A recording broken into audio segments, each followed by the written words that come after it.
Miss Okafor, you're late. I'm not supposed to be here. Too late to turn back. Nigerian black nurse boards American billionaire's jet by mistake. Now she's on a romantic trip across America. A nurse, a billionaire, one wrong jet. When Jennifer Okafor stepped onto the private plane at Lagos International Airport, she thought she was heading to Toronto. But when the engines roared and a stranger in a navy suit looked up from his coffee, she realized this wasn't economy class. "This isn't my flight," she whispered. The man met her eyes and said calmly, "Too late to turn back," and he was right, because that one mistake was about to rewrite both their lives. Welcome back, my beautiful family and friends. If you're hooked in and you're ready to enjoy this story, click subscribe and let me know in the comments where you're watching from, because tomorrow I will be giving you another story just as interesting as this one, and you don't want to miss it. Now let us begin. Hours earlier, Jennifer had been just another tired nurse chasing a dream and running out of time. Now, at 36,000 feet, she was a prisoner in a private jet, a gilded cage slicing through an endless sea of white clouds. She clutched the straps of her worn backpack as if it were armor, the only piece of her real life in this surreal bubble of hushed luxury. A low, cultured voice broke the silence. "You're not my communications advisor, are you?" Jennifer's head snapped toward the man beside her, Bruce Sterling. Even in the soft cabin light, he looked like he'd been carved from success. He was studying her with a faint, frustrating amusement in his dark eyes. "I'm a nurse," she blurted out, the words tumbling over each other in a rush of panic. "A pediatric nurse. I'm supposed to be on a flight to Toronto for a conference." To her shock, he laughed. It wasn't a mocking sound, but one of genuine, warm surprise that crinkled the corners of his eyes. It was entirely unexpected and deeply unsettling. "Well, Nurse Okafor," he said, his gaze flicking to the name on her conference lanyard peeking from her bag. "You've upgraded dramatically." A hot flush of anger crept up her neck. "This isn't funny. This is kidnapping." "Relax," he said, his voice softening. He leaned back against the plush leather, the picture of calm. No one ever got lost without finding something new. As if on cue, a sudden, violent shudder rocked the cabin. Jennifer yelped and her hand shot out, grabbing the armrest in a white-knuckled grip. A moment later, his hand, warm and steady, covered hers. It wasn't a calculated move. It was an instinct, a simple, grounding touch. Her breath hitched. She looked from their joined hands to his face. The faint amusement was gone, replaced by something quieter, more serious. Their eyes met, and for a long, suspended moment, the low hum of the engines was the only sound in the world. A smooth, professional voice crackled over the intercom, shattering the spell. "Ladies and gentlemen, this is your captain speaking. We're encountering an unexpected severe weather system over the Great Lakes. For safety, Toronto Air Traffic Control has closed the corridor. We're being rerouted. Our new destination is Teterboro Airport, New York City." The skyline didn't just appear, it ignited. As the jet descended, the city burned gold against the bruised purple of the storm clouds, a breathtaking spectacle of defiance against the weather. They landed with a whisper-soft touchdown on the wet tarmac of a private airfield. Before Jennifer could even process the view, a sleek black car was waiting, and Bruce's assistant, a woman with a serene face and an iPad, was already making a flurry of quiet, efficient calls. The verdict came as they swept through the rain-slicked streets of Manhattan. The storm system was vast and unrelenting. Every commercial flight to Toronto was grounded. "You'll stay at my place," Bruce stated, not asked, as he watched the neon-streaked city slide past their window. "It's safer than a hotel, and certainly better than the airport." "I can't," she protested, the words feeling flimsy and ridiculous even as she said them. "I don't even know you." A ghost of a smile touched his lips. He turned from the window to look at her, his expression unreadable. "You already boarded my jet, Nurse Okafor. Might as well see it through." His place was a cathedral of glass and light at the apex of a skyscraper that seemed to pierce the storm itself. Jennifer stepped out of the private elevator and simply stopped, her backpack sliding from her shoulder. Floor-to-ceiling windows wrapped around a sprawling living space, and the whole of New York City was spread at her feet, a carpet of glittering, rain-washed diamonds. She walked toward the glass as if in a trance. "I've never seen a city like this," she murmured, her breath fogging a small patch of the window. Bruce didn't look at the view. He watched her reflection in the glass, the awe on her face, a more compelling landscape than the one outside. "Neither have I," he said softly. "Not like this." Later, the storm still raging, they sat with mugs of coffee. The formal tension had eased, replaced by a quiet curiosity. She found herself telling him about her hospital back home, not the medical details, but the life of it. The controlled chaos of the pediatric ward, the sound of children's laughter echoing in the halls, the tiny victories, and the bone-deep exhaustion that came after a 12-hour shift. He just listened, his polished composure seeming to soften. For the first time, she saw a flicker of something unguarded in his eyes. Just then, his tablet, sitting on the marble island, chimed with an incoming message. He glanced at it, his expression hardening slightly. He looked up at her. "That was my assistant. The weather's worse than they thought. All commercial air traffic in the northeast is grounded. Nothing is flying for at least 48 hours. The news of a 48-hour delay hung in the air, a sentence of gilded imprisonment. But Bruce merely turned from the city lights, a thoughtful expression replacing his momentary frustration.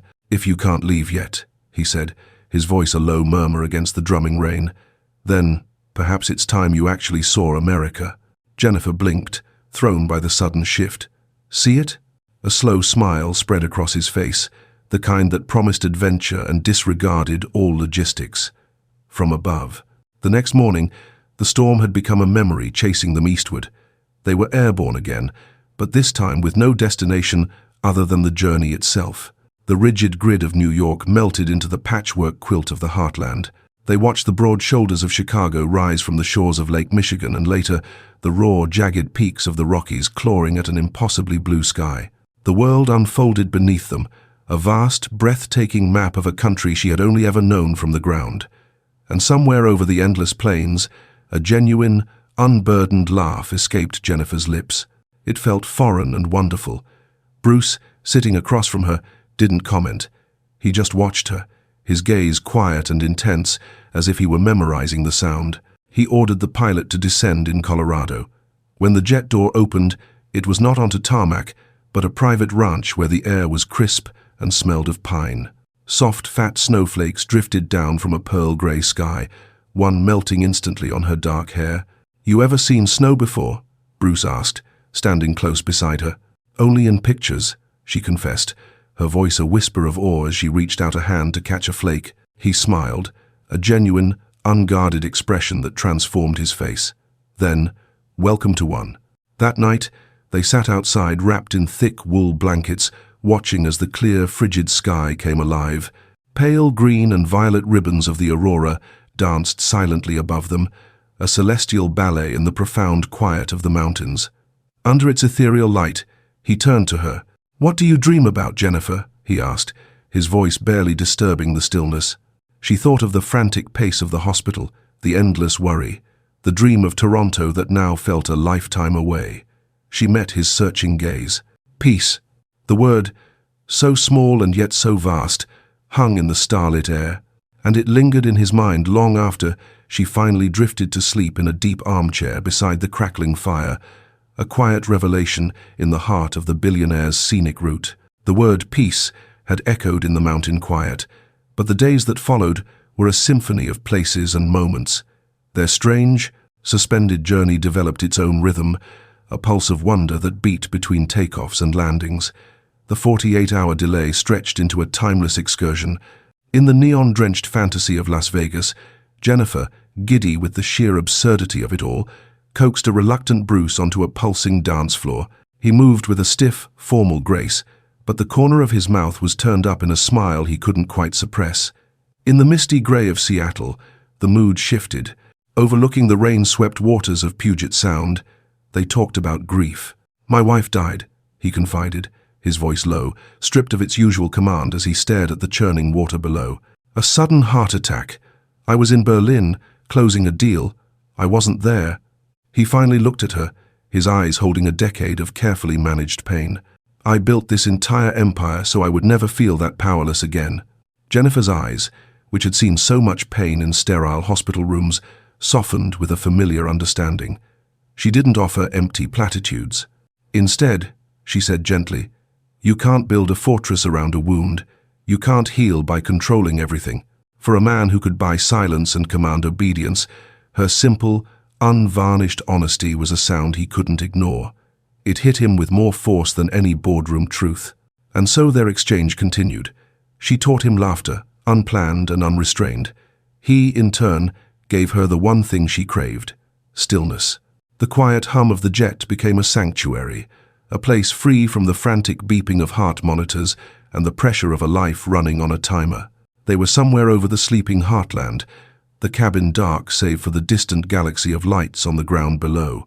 She was telling him a story about a little boy on her ward who believed his IV pole was a robot sidekick, her voice growing softer, slower. Mid-sentence, it trailed off. A moment later, her head, heavy with an exhaustion that had finally been allowed to surface, came to rest on his shoulder. Bruce froze, every muscle tense. The scent of her shampoo, clean and simple, filled his senses. He looked down at her face, so peaceful in sleep, her trust in him absolute and unconscious. A strange, unfamiliar warmth bloomed in his chest. He watched her for a long time before a whisper escaped his lips, a revelation meant only for the quiet darkness. Maybe this is what living feels like. By the fifth morning, the line between worlds was beginning to blur. Bruce's whispered words from the night before times. Maybe this is what living feels like. Time seemed to hang in the quiet air of the jet, a silent confession that had changed the space between them. They landed in Napa Valley as the world was dipped in gold. The air tasted of sun-warmed grapes and dry earth.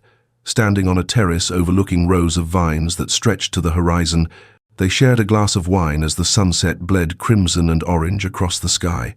It was so beautiful it hurt. "This isn't my world," Jennifer said quietly, her voice barely a whisper. She stared into the deep red of her glass, seeing not the expensive wine but the reflection of a tired nurse from a different universe. Bruce turned to her, the setting sun catching the sharp planes of his face. "Then I'll build a bridge," he replied, his tone so certain it was almost startling. As if a bridge between their lives was just another project to be funded and executed. But reality doesn't send an invitation, it buzzes in your pocket. Jennifer's phone, silent for days, vibrated against the table. The screen lit up with a barrage of notifications, each one a pinprick to their perfect bubble. A stark reminder of her expiring Canadian visa, a worried message from her mother, an overdue bill notification.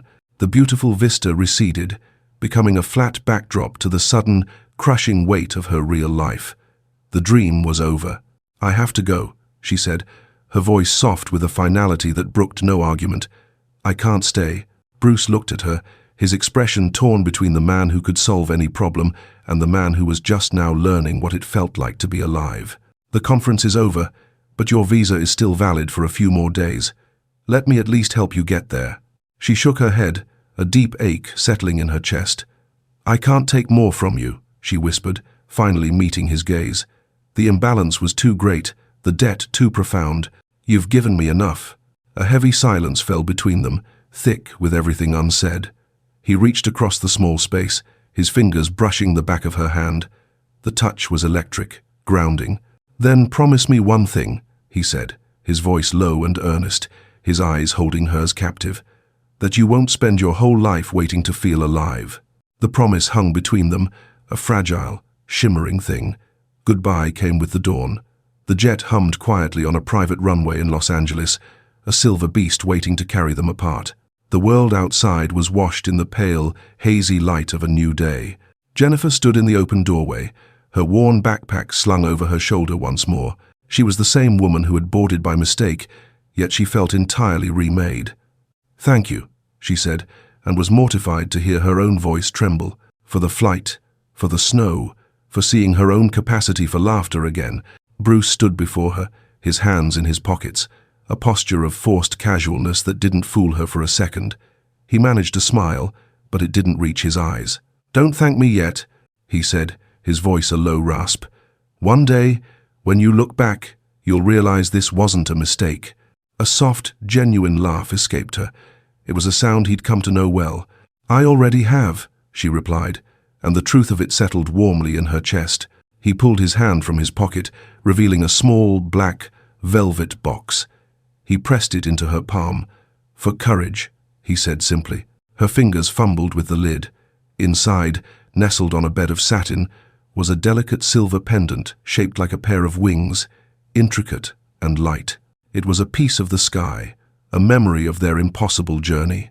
She looked up at him, her throat tight with unspoken words. There was nothing left to say that wouldn't shatter them both. With a final, lingering look, she turned and stepped onto the gangway, descending from his world back into her own. Bruce didn't move. He stood at the door of his silent, empty jet and watched as she walked across the tarmac, a solitary figure, moving with a newfound purpose. He watched until she was swallowed by the anonymous glass doors of the commercial terminal, vanishing into the crowd. The nurse who had stumbled into his life by accident had just irrevocably changed its entire course. The sky had changed. That was the only explanation for it.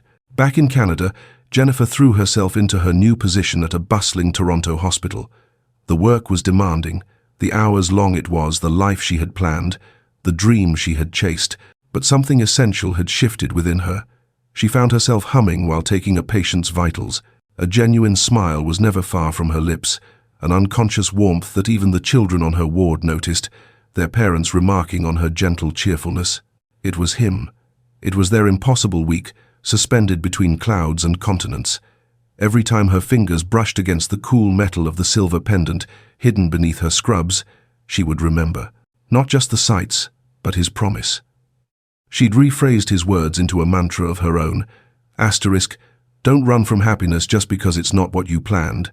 Asterisk. Meanwhile, in a glass tower in New York City, the sky was changing for Bruce Sterling too. Cancel the afternoon call with the consortium, he said, his back to his assistant, and send a message to Senator Davies. I'm passing on the new infrastructure deal. His assistant, a woman who orchestrated his life with the precision of a military campaign, stared at his reflection in the window. Sir, may I ask why? The Davies deal is— It's not what matters, Bruce interrupted, his voice quiet but firm. He wasn't looking at the city below, but at a distant silver plane carving a path through the blue expanse. The sky, once just a pathway for commerce, was now a map of memories. He turned from the window, his expression clear for the first time in years. I'm done running. The assistant followed his gaze back to his vast, polished desk. Amidst the neat stacks of contracts and reports that defined the cacophony of his empire, a single piece of paper lay open, a stark white island in a sea of black ink. It was a plane ticket, its destination, Toronto. Snow fell in silent, lazy spirals outside the hospital window, blanketing Toronto in a hushed layer of white. Jennifer finished her last chart, the familiar ache in her feet a welcome sign of a day well spent. She zipped up her coat, the silver wings cool against her collarbone, and headed for the exit, ready for the quiet walk home.